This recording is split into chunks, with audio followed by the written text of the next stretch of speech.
Inspector General of Police Usman Baba says adequate arrangements have been made to secure the Abuja-Kaduna Expressway against bandits. This came after a patrol of the road and a deployment of more troops to man the area.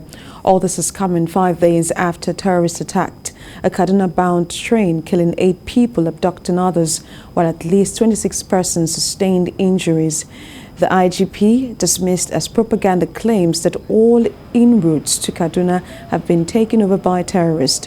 He also deployed troops to the site of the train attack, where the repair of the affected coaches and track are ongoing. My coming out, one is to check the deployment made to ensure that the road is safe. Secondly, to also go and check the deployment we had made at the scene of the train accident, where repairs is taking place. This issue of Kaduna cannot be accessed either by road, by air, or by train. It's not true. The road is safe for motorists to follow, and we'll try our best to keep the road safe. Well, the Navy has arrested 9 suspects for their involvement in illegally refined crude oil. Handing over the suspects to the Nigerian Security and Civil Defense Corps by Bayelsa Command, the Nigerian Navy ship Soro Commander warned against economic sabotage and pollution in the Niger Delta. We have details in this report. Coming out of the regulating office of the NNS Soro are 9 suspects arrested for their involvement in illegal refined crude oil. The base patrol team at the Forward Operational Base for Mosul arrested the 9 while conducting the anti-court patrols along the Philip camp at Akasa in Brass Council area. The Navy, in a commitment towards the fight against crude oil theft and illegal bunkering within the country's maritime waters, will continue to clamp on perpetrators of such nefarious activities. The arrest of these suspects, as well as the deactivation of the illegal refining site on the 28th of March 2022, is one of the numerous successes recorded by the Nigerian Navy in its ongoing operations aimed at dominating the Nigeria's maritime environment towards creating deterrence in order to create a secure maritime environment. The suspects were handed over to the Nigerian Security and Civil Defense Corps by Bayelsa Command for further investigation and possible prosecution. With the cooperation and collaboration the security agencies has in this state, there is no hiding place for bunkering activities and vandalization of government infrastructure. Therefore, I thank the commanding officer of NNS Soro for this great collaboration. The suspects narrated their ordeal. I cannot go and steal, but if I have a thing that can be fetching me a little money, I believe I won't engage myself for this kind of illegal work. Instead of me to make my family proud, this is where I am coming to for my family. This is a disgrace. I get responsibility they carry. Now I work. I know any other work we say we better work right now for Nigeria. We do the work apart from this one. The work. This one they give us money. You go daily stay 2 days, 3 days. Stay hungry now go kill you. Nothing go. Nobody will give you food. And if you no work, food no go come enter your table. And everybody knows in Nigeria now work no day. While the Navy remains committed to curbing all forms of maritime crimes, perpetrators have been urged to desist from depleting the nation's economic reserve. In the meantime, the Delta State Governor Ifeanyi Okowa says he has issued a directive to the management of the Delta State University to cooperate with the Students' Union in order to reduce the fees to acceptable levels. The governor revealed this during inspection of works at the newly established university and the trauma center. Our correspondent Ikenna Amici reports. Last month, students of the Delta State University protested the astronomical increase in their school fees, causing tension in the school. Today, as Governor Okowa inspects ongoing work here at one of the 3 newly established tertiary institutions, University of Delta Agbo, where there is construction of an administrative building for Faculty of Arts, Social Sciences, and other projects. He speaks on the school fees crisis and how he intervened. So what the universities did, it's not the state government. We don't fix fees for the university. It's to have a readjustment of fees, because you also understand that the naira hasn't depreciated. The cost of stationaries is not the same as it was 10 years ago. Neither is the cost of fuel or maintain all the things you require for maintenance, what it used to be in the past. All I had to do was to get them along to talk with the student unions, and that they increased their fees, but in talking with the student union, they brought the values down. I don't know the values at the moment, but I'd advise them they need to also be responsive to the requests by the various student unions. The trauma center in Agbo was also visited by the governor, who restated his administration commitment to complete all ongoing projects before May next year. The trauma center being built, it's a project that started several years ago, but we had an initial challenge with the design, because the topography was such that that initial design could not exactly fit in, and we had to do a redesign. And we're hoping that this center will become very functional and useful to our people, because it's a place where people receive specialized attention for all trauma cases, and we think that that is good enough for this place, particularly because of the very busy Benin Agbo Onitsha Road. The governor expressed satisfaction with the level of work, as he believed the contractors will deliver the projects on time. Ikenna Amechi, TVC News, Agbo, Delta. The Methodist Boys High School Old Students Association has launched a 10-year development plan to address infrastructure needs of the school. The plan is part of efforts to boost learning and reposition the school to meet current trends.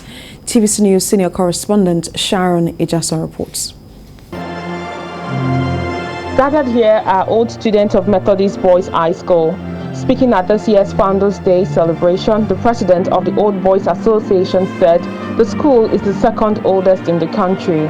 He listed some of the facilities lacking in the school. We intend to raise funds over the 10 years for these particular things that we need.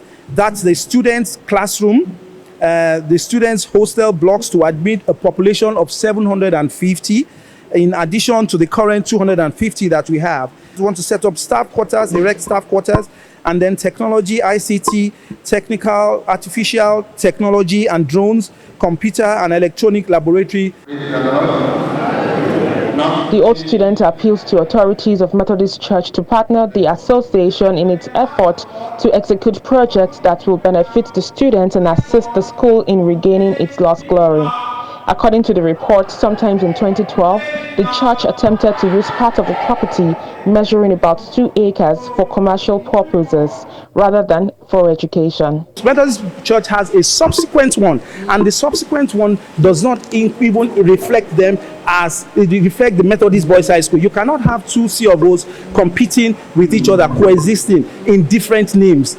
So we're trying to approach the alternative dispute resolution at the High Court, so that they can resolve it once and for all, to revoke the one in the name of Methodist Church. And we do not want our property or the assets of the school to be used for commercial purpose. It will be noted that one of the ways to fund education globally is donations and endowment funds from Old Students Association. Sharon Jackson, TVC News.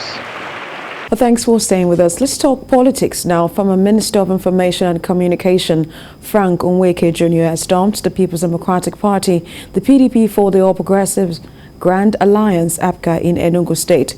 Dr. Onweke served on the former President Olusegun Obasanjo from 2003 to 2007 and is one of the pioneer members. He was one of the pioneer members of the People's Democratic Party. Our correspondent Bamdele Ajayi reports. Political activities in Enugu State are slowly building up, and various political parties, interest groups are now consulting. Even though Enugu State has been governed by the PDP since 1999, the oppositions are not resting as it is ready to wrestle power out of the hands of the PDP. One of the moves towards achieving this is the defection of the former Minister of Information and Communication to the All Progressive Grand Alliance, APGA. So the founding philosophy of APGA is therefore anchored on the egalitarian principles of fairness, equity, justice, being our brothers and sisters keepers, and giving everyone a sense of belonging, all of which are important components of the Igbo worldview. Dr. Nweke says he has concluded his new party registration from ward, local government, and now to the state. We have decided to move not for lack of trying, but because of the insincerity of this party at almost every level. And so that is the reason why I decided to join APGA today. He believes his background and sentiment around APGA will bring about quality leadership in the party. Elsewhere, the youth of Enugu State have challenged young individuals who want to participate in the forthcoming election to throw their heart in the ring. The youth group advocate for sound reasoning to prevail by engaging and mirror the aspirant achievement before joining politics. So far, we've been able to have a lot of young people who are getting involved in the political system. We have people who are already buying forms, to vie for the upcoming election.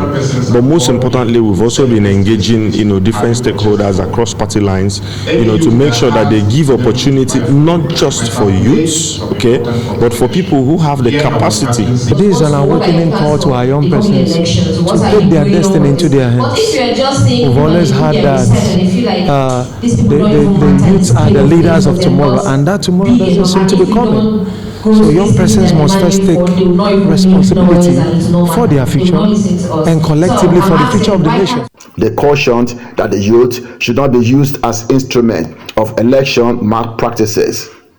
It remains to be seen what difference the 2023 election will look like, as different interest groups are building consensus to enable them present their best for the general election. Bamidele Ajayi, TVC News, Enugu. Many of the world's estimated 2 billion Muslims have started fasting in Ramadan. The faithful will abstain from food and drink from dawn to sunset for 29 to 30 days as an act of worship and to strengthen their relationship with God. Senior correspondent Adedoja Salam Adeni attended the Lagos State government pre-Ramadan prayer for this year. شهر رمضان الذي أنزل فيه القرآن. The new moon sighting marks the start of the 9th month in the Islamic calendar. Ramadan is the time for spiritual cleansing through fervent prayers and good deeds. It is the tradition of the Lagos State government to commence the holy month with prayers. It started with prayer for Nigeria.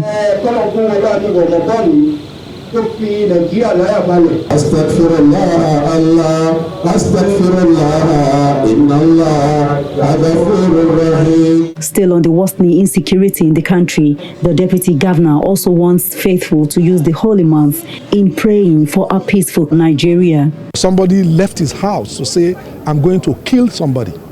Imagine that mindset. So that's why we have to intervene in all spheres, Parents have to take care of their wives, have to take care of their husband has to take care of their wives, and so on and so forth. I implore myself and all the Muslim Ummah to pray for this country so that we have peace, so that the spirit of shaitan doesn't take over our land. All these killings, kidnappings, and so on, so that we pray that Almighty Allah take control of our country and bring peace and happiness, because without it, really, nothing can happen. Ramadan holds greater importance as it is the first time Allah subhanahu wa ta'ala revealed the Holy Quran to Prophet Muhammad, peace be upon him, on one of the last 10 nights of the month, known as the Night of Power. The significance of this month is for us to be of good character, to help each other, to help our fellow Muslims, not even non-Muslims. At this month, some will be fasting without anything for them to eat. So we have that responsibility to to make sure that they feel as we feel. So the month of Ramadan is a month of peace, month of, selfless service to humanity. Fasting during Ramadan is obligatory. Exemptions are made for children, pregnant women, nursing mothers, and those who are ill or traveling. Adedoja Salam Adeniyi, TVC News, Lagos. Pest control experts have called on Nigerians to take pest control seriously because of its potential to avert the health risks associated with pests, including cockroaches, rodents, mosquitoes, and flies. This advice came as Pest Control Association of Nigeria held a training for pest control officers in Lagos. TVC News correspondent Theophilus Elama reports. Termites are said to be one major cause of building collapse in the country. They reportedly account for serious damage to buildings in Nigeria, especially in rural areas. They are reported to target structural timber in buildings and go even deeper into other things within the building. It's for this reason that the Pest Control Association of Nigeria organized this training for the pest control officers as a measure to tackle issues linked to this menace. Pest management is a very, very critical step in making sure that we have a healthy populace. And most of the health we prevent around here, we call them public health pests. And most of them are vectors of diseases. Of course, rats carry the Lassa fever virus. Termite is one of the causes of building collapse. So you can build your own, before you as you lay the trenches, there are treatments that can give you 10 years guarantee. But these products are not available for just general people to get. It is only licensed pest control operators that have been trained like us that can apply, that can use this product. This training is a step towards tackling quackery in the system, as Nigerians will know how to identify certified pest control officers. There is a need for pest management in every facility. In some climes, it's a statutory and it is regulated for facilities to be disinfested. So for Nigeria, I think and I hope we'll get there, because pest management is a necessary activity that needs to be done in every facility. Populace do not patronize quacks. You can have some contamination from chemicals. You can get yourself killed. You can get your environment in a real mess. Our industry is bewildered with quackery. A lot of people on the street of Lagos, street of Abuja, all over the nation, you see them carrying pumps, spray toxic chemicals in people's homes, and they don't even know what they do. That's why we been fit to put this training together to empower PCOs, pest control operators, across board. The group urged Nigerians to take fumigation of their environment seriously, as it is necessary to avert dangers lurking around. Theophilus Ilama, TVC News, Lagos. Well, to sports news now. The Professional Football League continues today with second-placed Plateau United travelling away to Sunshine Stars, while Eyimba take on Wiki Tourist. Third-placed Enugu Rangers play away at Lobsters. Katsina United host Abia Warriors, while Kwara United and Rebel Stars face off at the Lorry Township Stadium. Bottom-placed MFM Football Club of Lagos host Heartland, while Nasarawa United play Shooting Stars in Lafia. Niger Tornadoes are up against Okada, while at the Pantami Stadium, Gombe United host Kano Pillars in a Northern Derby. Well, on Saturday, with league leaders, Rivers United played a 1-1 draw away at defending champions Akwa United. Rivers took the lead in the 17th minute after an own goal by Matthew Etim, before a strong fight back by the home team saw them rescue a point through Adeyemi Adeyeye early in the second half. The result keeps Rivers United title hopes firmly in place, with 43 points from 20 matches. Well, the English Premier League continues today with 2 matches lined up for Sunday, with West Ham United taking on Everton, while Tottenham Hotspur host Newcastle United at North London. In Saturday results, Christian Eriksson scored his first goal for Brentford as the newly promoted Premier League side outclassed Chelsea 4-1 at Stamford Bridge. It was Brentford's first win over Chelsea since 1939, as they came from behind to beat Thomas Tuchel's side with 3 goals in 10 second half minutes before adding a fourth in the closing stages. Antonio Rudiger had put Chelsea ahead with a brilliant 30-yard shot before a comeback win by Brentford. The win takes Brentford to 33 points, increasing their hopes of surviving relegation in their first Premier League season. In other Premier League games played on Saturday, Manchester City beat Burnley by 2 goals to make an instant return to the top of the Premier League table after Liverpool's lunchtime win over Watford saw them out of top place for the first time since the 4th of December. Liverpool continued their chase for the title with a 2-0 win over Watford, while Wolverhampton Wanderers kept their dreams of European football alive with a 2-1 win against Aston Villa. While Leeds United were held to 1-0 draw by Southampton, while Brighton played out a goalless draw against Norwich City. Well, that's sports, and that wraps it up on the news this hour. To join us at 4 for more updates.